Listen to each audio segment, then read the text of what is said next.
Welcome to the Cascade PBS Ideas Festival podcast. I'm Paris Jackson, host of the newsfeed on Cascade PBS. Generative artificial intelligence is rapidly evolving, and that means incredible technological breakthroughs, but also real dangers. One major concern as we near the 2024 presidential election is the relationship between AI, deepfakes, and election interference. The host of Radio Atlantic, Hannah Rosin, sat down with Atlantic staff writer Charlie Warzel, who covers technology, to discuss AI's many potential threats. In this talk, Rosin notes this year 2 events are happening. 1, it's now easy to access AI to clone our voices. And 2, half the world's population will be able to cast a vote in an upcoming election. Rosin and Warzel get into the what-if election scenarios, where, for instance, voters could be duped by AI and vote a certain way because of it. Warzel says artificial intelligence creators have a big fear of their tools getting into the wrong hands. We're living in a time where voice replicas are becoming very hard to discern. Let's get into it.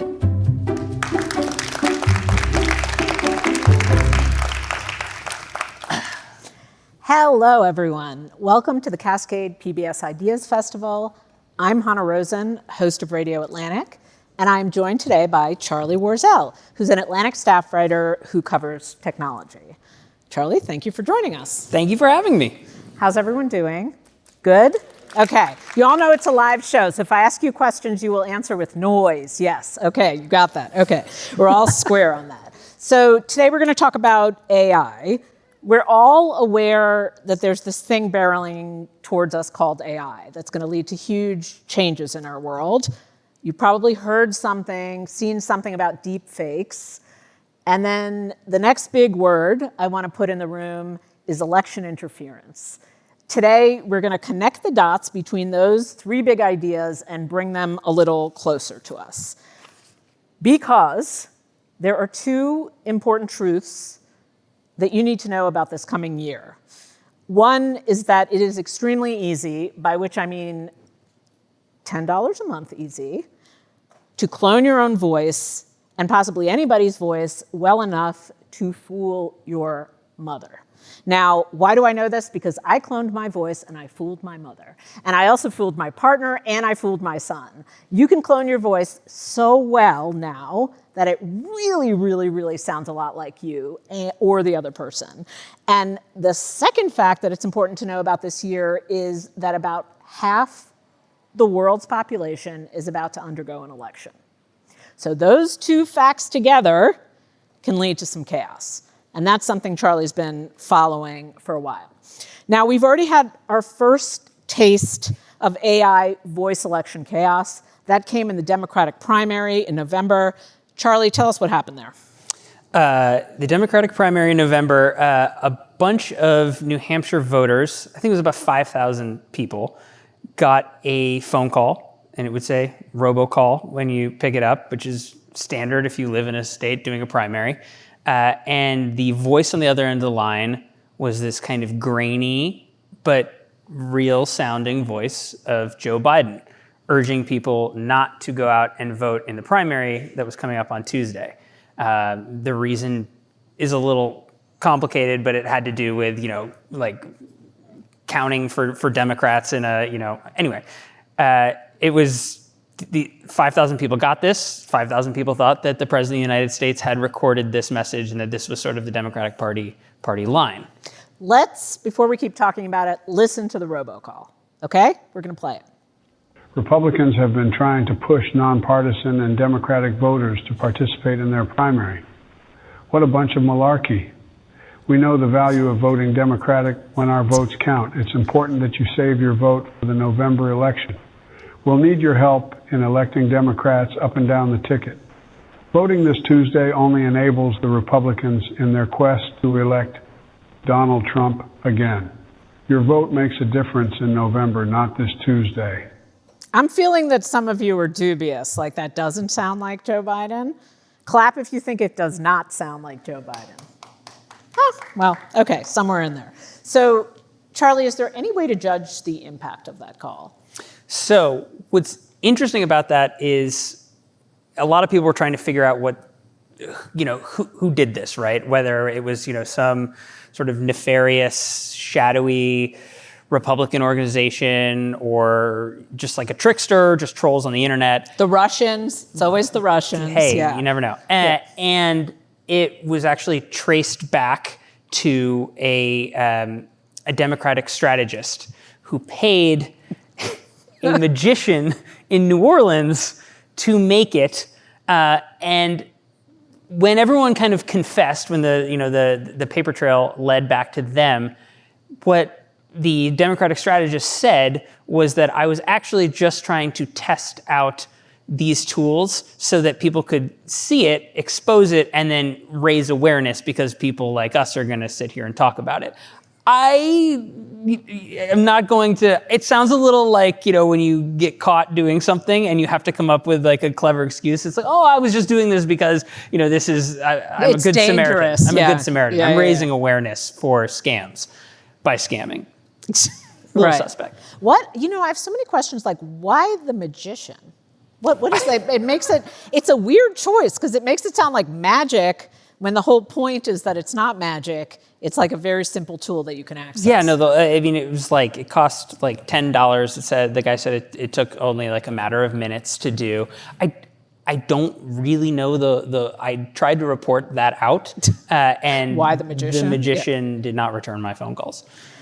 When you heard that call, did you think, uh-oh, here it comes? Like, what was the lesson you took from that call? Or did you think, oh, this got solved in a second and so we don't have to worry about it? When I saw this, I was actually reporting out a feature for The Atlantic about the company 11 Labs, whose technology was used to make that phone call. So it was very resonant for me. When I started writing, I've been writing about deepfakes and things like that for quite a while. I mean, in internet time, like since 2017. But there's always been this feeling of, what is the actual level of concern that I should have here? Like, what is theoretical? With technology and especially with misinformation stuff, we tend to, talk and freak out about the theoretical so much that sometimes we're not really talking about and grounding it in plausibility. So with this, I was actually trying to get a sense of, is this something that would actually have any real sway in the primary? Like, did it go out to the right amount of people? But also, did people believe it, right? It's sort of what you just asked the audience, which is this plausible? And I think when you're sitting here listening to this, with hindsight and knowing, trying to evaluate, that's one thing. But the call went out in the morning on a Sunday morning. So people who are, just having coffee, maybe haven't woken up yet, like, are you really going to question, like, at this moment in time, if you're getting that, especially if you aren't paying close attention to technology, are you really going to, like, be thinking about that? Whether it's a robot on the other end of the line? I guess they could have done a better job. It's like, would your president call you and say it's a bunch of malarkey? Like, if they had done it in a slightly more sophisticated way, like a small tweak, it might have worked really well. It's tough with these. I think we'll probably talk more about this, but when you start to play around with this software, it's really erratic. Like, I too have cloned my voice. You've probably seen this. I can type something and have it generate, the speech, and then I can generate it again and it will sound different. Like, some of the intonations will change, some of the, like, for some reason when I do like hi, comma, it's very calm. When I do hi with a period, it's hi. It's like really overeager. Yeah. But I think it's this software is it's still working out some of the kinks, but I think the believability has crossed this threshold that is alarming. Okay, so we are going to test you all, by the way. We have created tests for you, which will come in a minute. But before we give you the tests, and there will be more than one, what changed in the technology? We've been hearing about deepfakes, voice clones for a while. You said something crossed a line. What happened? So the not incredibly deeply, nerdy thing is, you've probably all seen interacted with or heard about like ChatGPT and DALL-E or Midjourney, those the image generators. It's basically in the voice space. These people started using that same portion of the technology, this diffusion technology, these sort of large language models to map out a constellation of different people's vocal intonations and patterns. And it's basically the algorithms have gotten really good, the compression has gotten really good, and the speed and turnaround time has gotten good enough to create this prediction. And it's wild, the jump. So when I was But why would that cause a jump? Like the way you just described it sounds like a steady increase. Is it really just there's a tipping point? Yeah, there is. Yeah. Okay. So there's this notion of basically like how much, they call it like compute, but like how many computers they can throw out, how much like processing ability. If you actually know about this stuff, it's a little more complicated than that. But essentially, it's the amount of data that they can squeeze in, and also. So like when you and I record our voices or upload our voices, it's not just taking our vocal patterns, it's taking this constellation of millions of hours of listened audio to understand like how somebody, when they're saying something serious, how their voice starts to get a little bit lower, right? Or, how when there's levity, how that starts to happen. So when this company was training these models, and they did so off of all of this, probably some of it wasn't fair use, probably a lot of it was. One of the things they trained it off of was things like this, right? Where either lectures or, appearances. And when someone would, put a period at the end of a sentence and hit generate voice, the person would talk and then the model would applaud after because it was trained off that. So it's all these statistical inferences, all these, and you talk very differently when next. you're on a stage than you do in a lot of other contexts, like in an intimate context or when you're trying to be funny or whatever. Right. So training models on a stage voice would be weird. Yeah, but what you want is like the panoply of all voice, right? Like they want absolutely everything so that you can create a model that, like, when I make it read Hamlet in my voice in the model, it's a little more dramatic. Like it knows these sort of like storybook type thing, in cadences, because it understands the context between certain words and has this bulk of information. But really, the biggest thing is they threw more computers at it and more information, and then it got better. So just to give these guys a sense, what can it do now? Like we heard a robocall. Could it give a State of the Union speech? Could it talk to your wife? Could it scan? Like what are the things that it can do now that it's made this leap that it couldn't do a few months ago? Convincingly. Yeah, well, the convincing part is the biggest part of it, but the other part of these models is the ability to basically ingest more characters and throw it out there, right? So this company, 11 Labs, has a level that you can pay for, where you can, if you're an author and you don't have the money to do an audiobook, through Audible or some other company like that, you can make your own, and you can throw your whole novel in there, and it can do it in a matter of minutes, essentially. And then you can go through and you can tweak it. It could definitely do a whole State of the Union.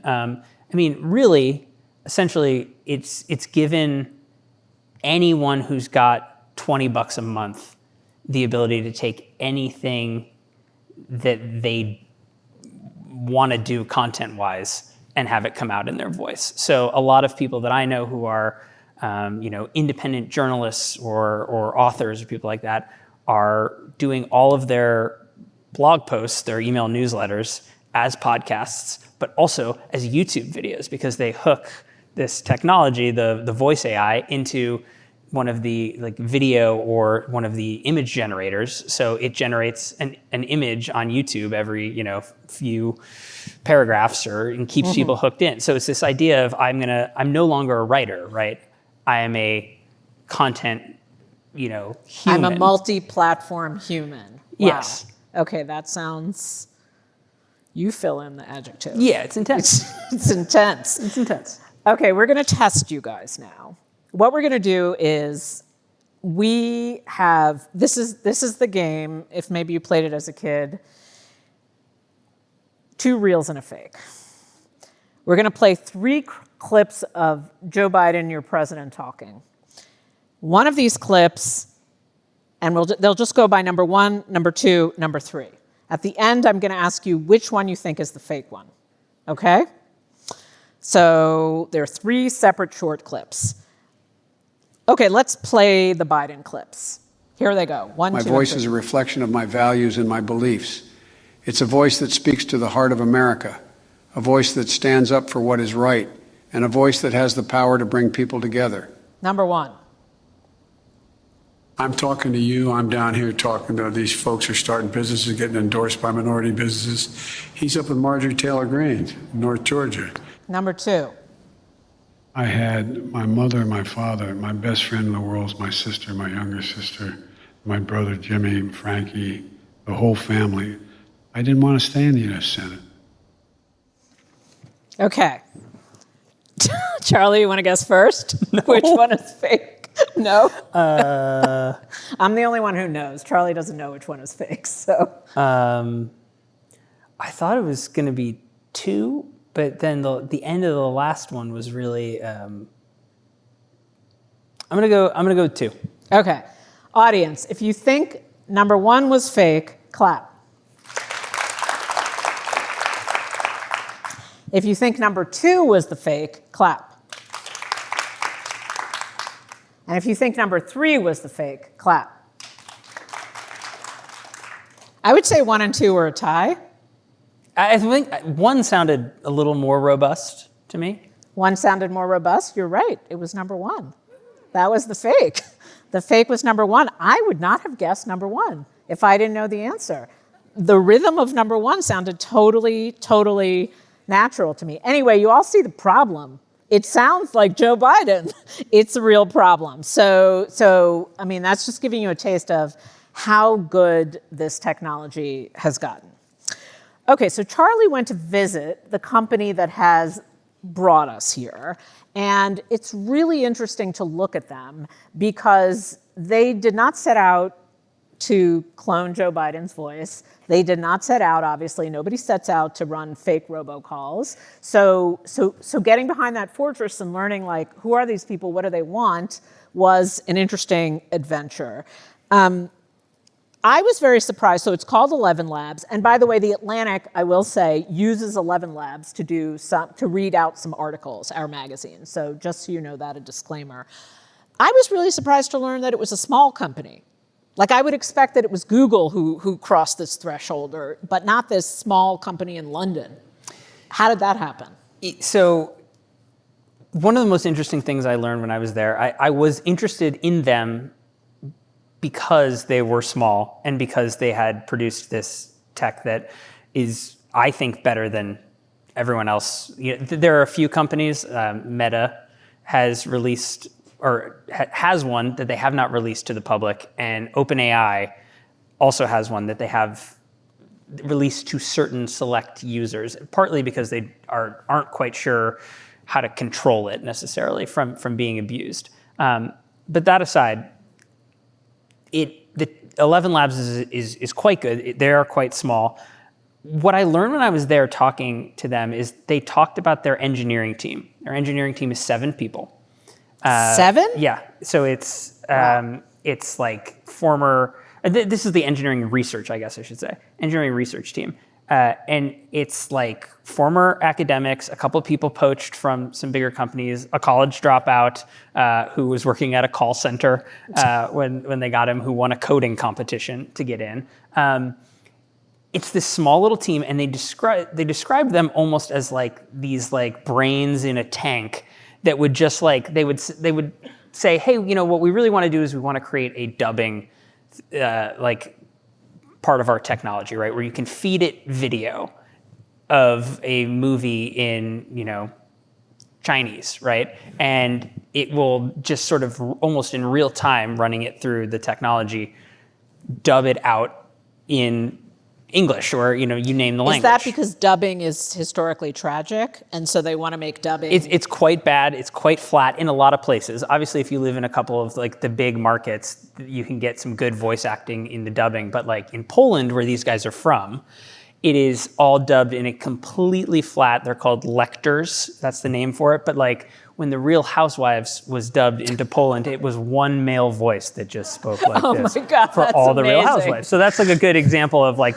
That's this isn't incredible. good. And so people like, watching US cinema or TV in Poland is like kind of a grinding, terrible experience. So they wanted to change things like that. So for some reason, I'm stuck on this, and I'm imagining RuPaul being dubbed in a completely flat, accentless, like sachet away, Yeah, anyway. Totally. Yeah. So this was actually like one of the problems that they initially were setting out to solve, this company, and they kind of not lucked into, but found all the rest of the voice cloning stuff in that space. But anyway, they talk about this research team as these brains in the tank who they'll say, yeah, we want to work on this. And they'll be like, okay, we're going to try to come up with, and they're writing academic papers at the same time on all of this computer science. But then sometimes they'll just drop something else in their lap and they'll just be like, well, now the model does this. Now the model laughs like a human being. Like last week, it didn't. But we, and again, when you try to talk to them about like what we did, it's not like pushing a button, right? Then they're like, it's too complicated to really describe. But they'll just say that like it's this small group of people who are essentially like, it's the reason why the technology is good or does things that other people's can't do is because they had, an idea, an academic, idea that they put, into the model, like had the numbers crunch, and this came out. And that to me was kind of staggering because what it showed me was that with artificial intelligence, unlike something like social networking, right? You just got to get a giant mass of people connected, right? It's network effects. But with this stuff, it really is like quantum leap style computer science, and obviously money is good, obviously compute is good, but a very small group of people can throw something out into the world that is incredibly powerful. And I think that is a real revelation that I had from that. I mean, culturally, it feels like a Silicon Valley story from 20 years ago. Like, you don't quite hear stories like that of a bunch of guys and they're in a garage and they have this idea and one of them's a dropout and the other one works in a call center. Like, that's not how things work anymore, but it sounds like this is a genuine example of that. Yeah, and I think that's why people are really drawn if you have that, that computer science background, that engineering kind of background, or even if you're just someone, a layperson like, myself who doesn't know how to do that stuff, people want to be working on this because there is this sort of, these things are just raw numbers, right? Like the whole idea of like, AGI building out, a human intelligence that can like think autonomously, like we're not there yet. Like there's no evidence of any of that. This is not magic. This is, this is computer science. But it feels that way sometimes when you're working on this stuff is sort of what I get from, being close to these people. And there's an allure to that I think you don't get when it's like, social networking. And that's why you call them a magician. Yes, exactly. So these guys did not, like a lot of founders, they did not set out to disrupt the election. They probably have a dream, besides just better dubbing. What is their dream? Like when they're sitting around and you got to enter their kind of brain space, what is the future, the magical future of many languages that they envision? The full dream is basically breaking down the walls of translation completely, right? So there's this famous science fiction book, Hitchhiker's Guide to the Galaxy, where there's this thing called the Babelfish that can translate any language seamlessly in real time. It's just anyone can understand everyone. That's what they ultimately want to make. They want to have this, like the dubbing has a little bit of latency now, but it's getting faster. That plus all the different voices, and what they essentially want to do is create a tool at the end down the line that, you can put an AirPod in your ear and you can go anywhere and everyone else has an AirPod in their ear and you're talking. And so you can, hear everything immediately in whatever language. That's the end goal. So the beautiful dream, if you just take the purest version of it, is all peoples of the world will be able to communicate with each other. Yeah, it's when I started talking to them, because living in America, I have a different experience than, most of them are European, or many of the two founders are European. They said, you grow up and you have to learn English, like in school, right? And so there's only a few places where you don't grow up, and they say you also got to learn English, because if you want to go to university wherever, do whatever, and participate in the world. And they said, what's the world going to? If we do this, then you don't have to do that anymore. Ooh, there goes our hegemony. Imagine the time you would save, of not having to learn this other language. And it's interesting, right? I mean, they also have these ideas for, building a complete and total academic repository of every single accent in the entire world. So you could take, a Google Maps thing of the world, click on any space, and then, pull it open, and you could see all the historical accents from that neighborhood, from that, zip code, whatever it is. So there's a lot of weird things that could, come out of this. But right now, it's the voice cloning, it's the dubbing. Right. So we've been down this road, like we know what Jeff Bezos' dream used to be, or what Mark Zuckerberg's dream used to be. You're in his house.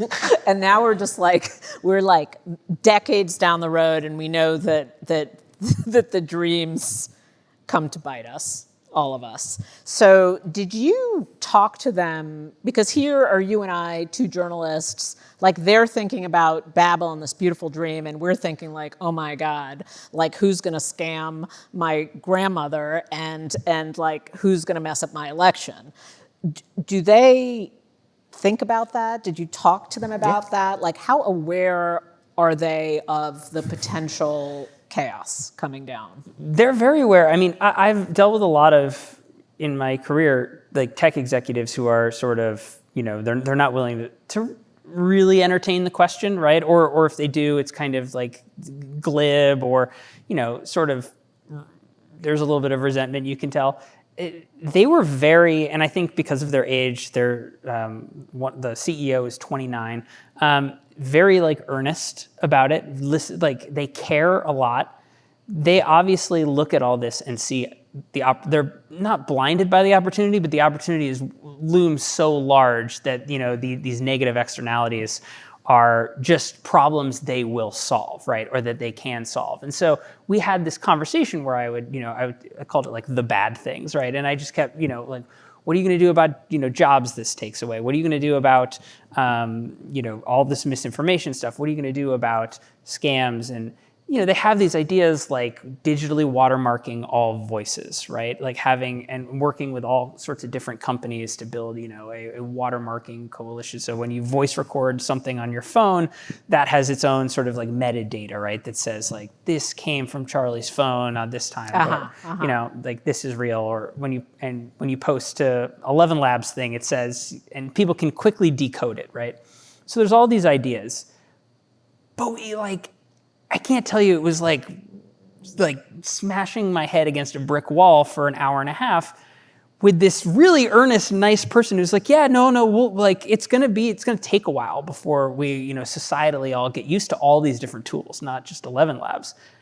And I was like, and in the meantime, right. And they're sort of like, they would never say it this way, but the vibe is sort of like, well, you gotta, break a lot of eggs to get the, universal translation omelet situation. Right. That's the same story. But right. Some of those eggs might be like the 2024 election maybe, right? And that's a big egg. Right. So it's the familiar story, but more earnest and more self-aware. We'll have more from Radio Atlantic, recorded live at the Cascade PBS Ideas Festival after this.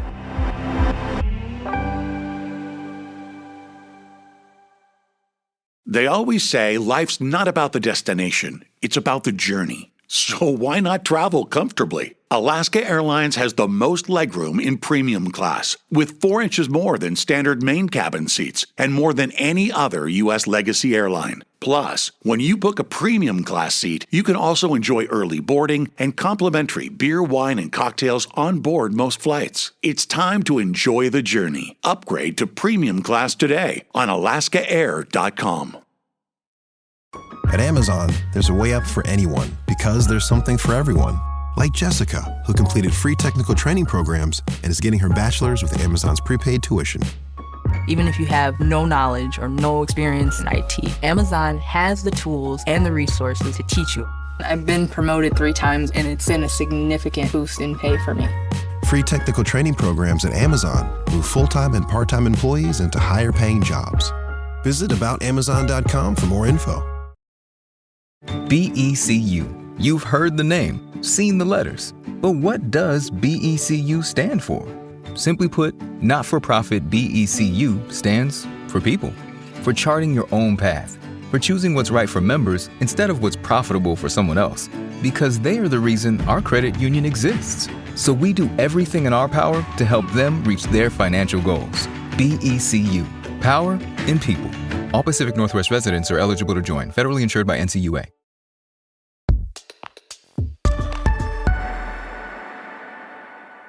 Do you guys want to do another test? Okay, you've been listening to me talk for a while. I recorded, Charlie and I both fed our voices into the system. We're going to play you me saying the same thing twice.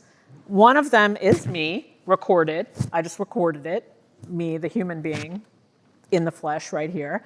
And one of them is my AI avatar saying this thing. There's only 2. I'm saying the same thing. So we're going to vote at the end for which one is fake AI Hana. Okay, let's play the 2 Hanas. Charlie, how far do you think artificial intelligence is from being able to spit out 1 million warrior robots programmed to destroy humanity? Charlie, how far do you think artificial intelligence is from being able to spit out 1 million warrior robots programmed to destroy humanity? Okay. Who thinks that number 1 is fake Hana? Who thinks number 2 is fake Hana? It's pretty even. It's pretty even. I would say 2 is more robust and 2 is correct. That's the fake one. Man, but it is, I'm 0 for 2. Man, it's close. Like Charlie spent time at this place and he's gotten both of them wrong so far. We work together. It is really, we work together. This is really, really close. We only have one more test for you guys. Anyway, okay. So you've been to this place, you've talked to these guys. I think my impression is that no matter how well-meaning they are, we've been down this road before, you can't totally depend on the people making the technology to put in guardrails on the technology, not because they're evil, sometimes because they're evil, but because they're excited. And it's just like very exciting. I mean, it's the same thing with all AI things. It's like you stumbled on the most amazing world-transforming thing, and you can't be expected, for the most part, to restrain yourself. So in your travels in this world, did you encounter any regulators, watermark ideas, anything where you thought, yeah, that might work? Because what you've just told us is like an election is coming and elections are coming all over the world. It seems so plausible to me that you could fake anything. So is there anything, are there any ideas out there about regulation that seem like they're implementable? There are like accords that some of these tech companies have signed about being responsible about it and pledging to work together on things like the digital watermarking and stuff. But I mean, the short answer is no, because it's all so new and it's moving so fast. And I mean, there hasn't been any other than what might be happening down the line with TikTok. There hasn't been big tech regulation in the United States, at least. Mm-hmm. And we've been those problems are actually a little more in your face than this stuff right now. I think that the only bulwark right now against this stuff is that I do think people are generally pretty dubious now of most things. Interesting. Like I do think there is like just a general like suspicion of stuff that happens online. And I also think that like the one thing we have seen from some of these is some of these, like there's been a couple of like ransom calls, right? Like you get it's a scam and it's your mom's voice, right? Or something like that.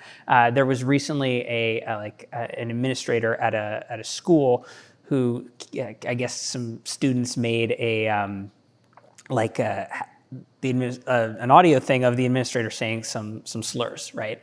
And he... Oh, I thought you were just going to say school's canceled today. No. I mean, that would be a lot less, nefarious. But that, those things sort of come down the line pretty quickly. Like you can pretty quickly realize that's a fake. That your mom isn't being kidnapped. You can pretty quickly, as administrators, like you can get to the bottom of that. Like basically, like I don't know how effective these things are yet because of the human element. Yeah. Right? It seems like we have a little bit more of a defense now than we did, let's say in 2016. Because we're savvier, because we're all talking to these people, because everybody knows that this is a possibility. Yeah, and I think a lot of people are just like kind of beaten down by like the the misinformation in the world and things like that, where they just are less willing to pick up the robocall, right? Yeah. There's things like just like that, and I do think that time is our greatest asset here. With all of this, the problem is, it only takes one, right? It only takes some person, in late October who puts out something just good enough, or early November, that it's the last thing someone sees before they go to the polls, right? And it's too hard to debunk, or that person doesn't see the debunking, right? And these elections are getting closer and closer, right? And it's harder and harder to understand, where they're swinging necessarily. So those are the things that make you nervous, but also I don't think yet that we're dealing with like godlike ability to just, totally destroy reality. It's sort of somewhere in the middle, which is still, I see. So the danger scenario is a thin margin, very strategic use of this technology, like less informed voters, suppress the vote, someplace where you could use it in small strategic ways. That's a realistic fear. Yeah, I think like hyper-targeted in some way. I mean, it's funny, I've talked to a couple of, like AI experts and people in the field of this, and they're so worried about it. It's really hard to coax out nightmare scenarios from them. They're like, no, I've got mine, and I'm absolutely not telling a journalist. Like, no way. I do not want this printed. I do not want anyone to know about it. But I do think, and this could be the fact that they're too close to something, or it could be that they're right and they are really close to it. But there's so much fear from people who work with these tools. I'm not talking about the 11 Labs people necessarily. But AI people.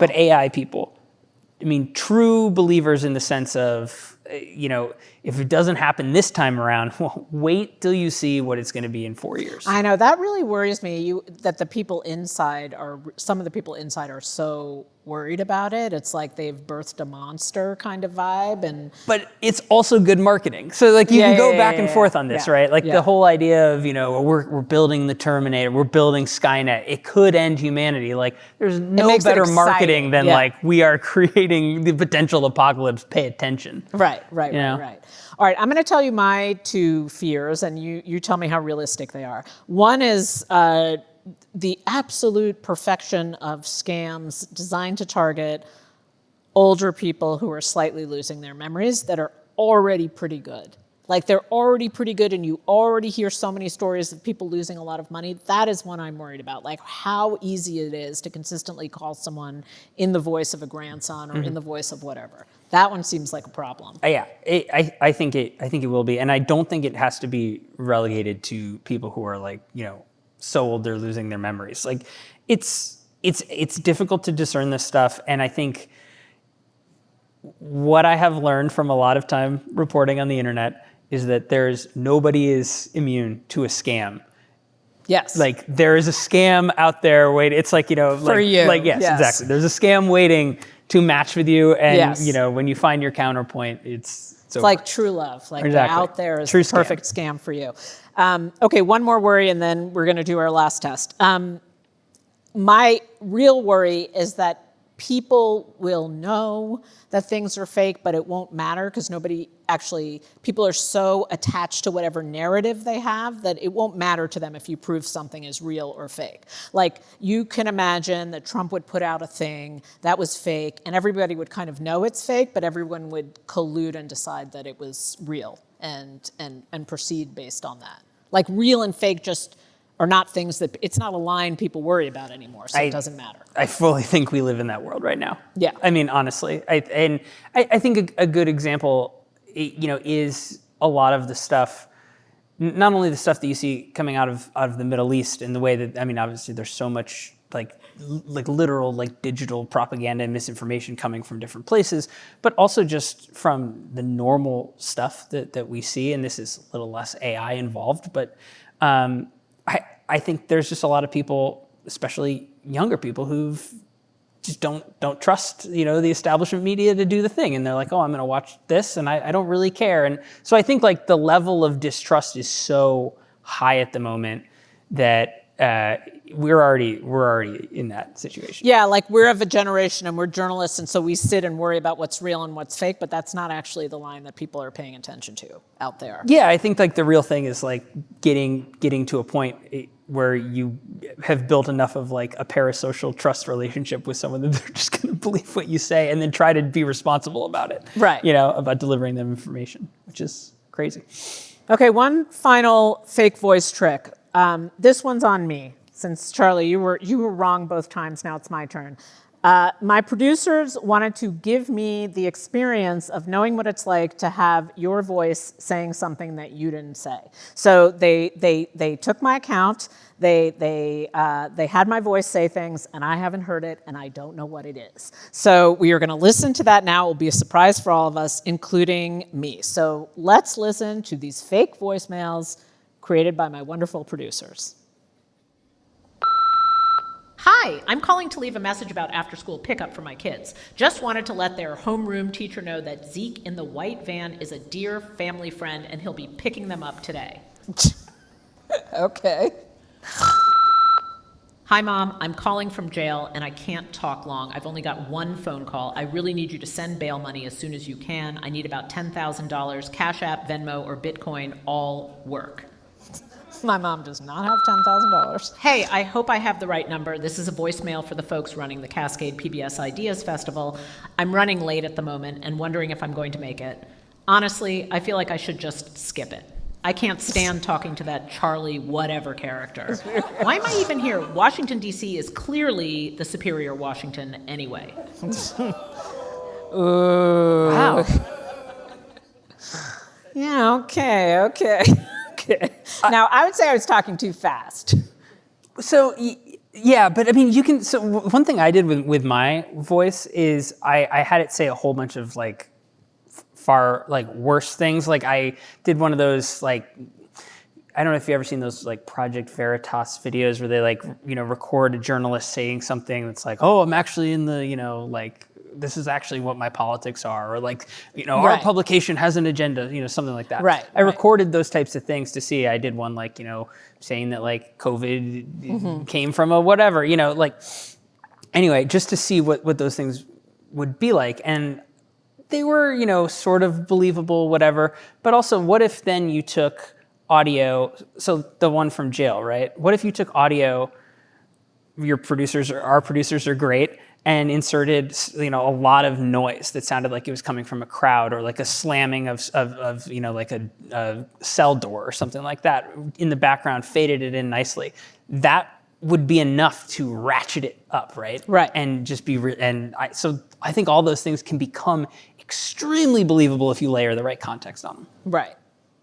You know what, Charlie? Here's the last thing, because we're in our last few minutes. This would be helpful to me. It would be helpful to everyone in the audience and everyone listening. You, as someone who's been really close to this, fluctuate between, okay, we don't need to be that alarmed. It's only got these small uses, but also it's got these uses and they're really scary.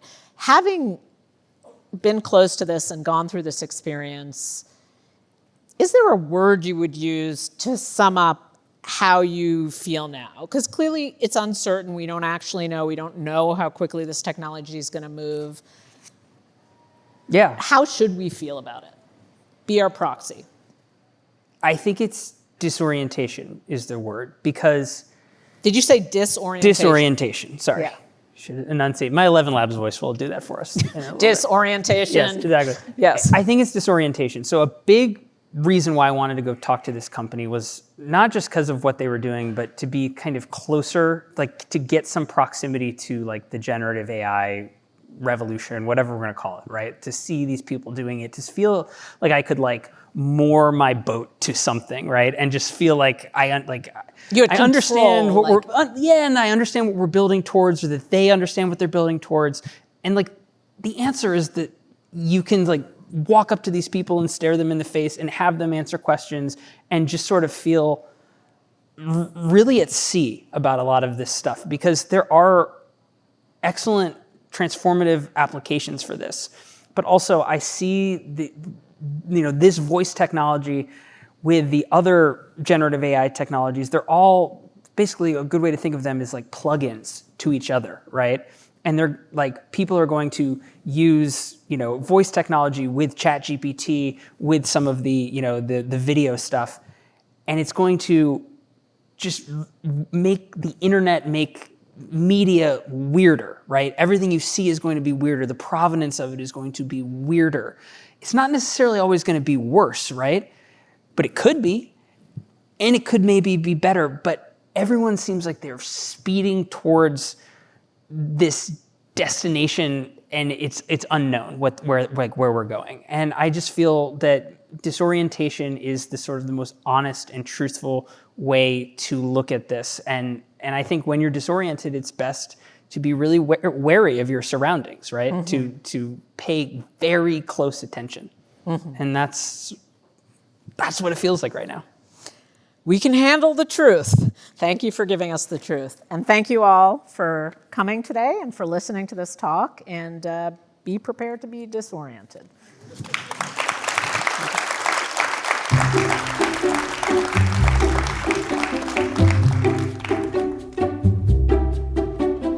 That's it for today's episode. Thank you, Hannah and Charlie, for the talk. This episode of Cascade PBS Ideas Festival podcast was produced by Isaac Kaplan-Woolner. The live event was produced by Jake Newman and Ann O'Dowd. You can subscribe to this feed wherever you listen to podcasts, and whatever platform you're listening on, please review us. We'd love to know what you think of the show. For the latest political, environmental, and culture news from the Pacific Northwest, visit cascadepbs.org. And if you would like to support the work we do, whether it's live events we host or the in-depth reporting we do every day, you can also go to cascadepbs.org. In addition to supporting our journalism, members receive complete access to the on-demand programming of Cascade PBS. I'm Paris Jackson. We'll be back next week with a live session featuring acclaimed writer Ta-Nehisi Coates.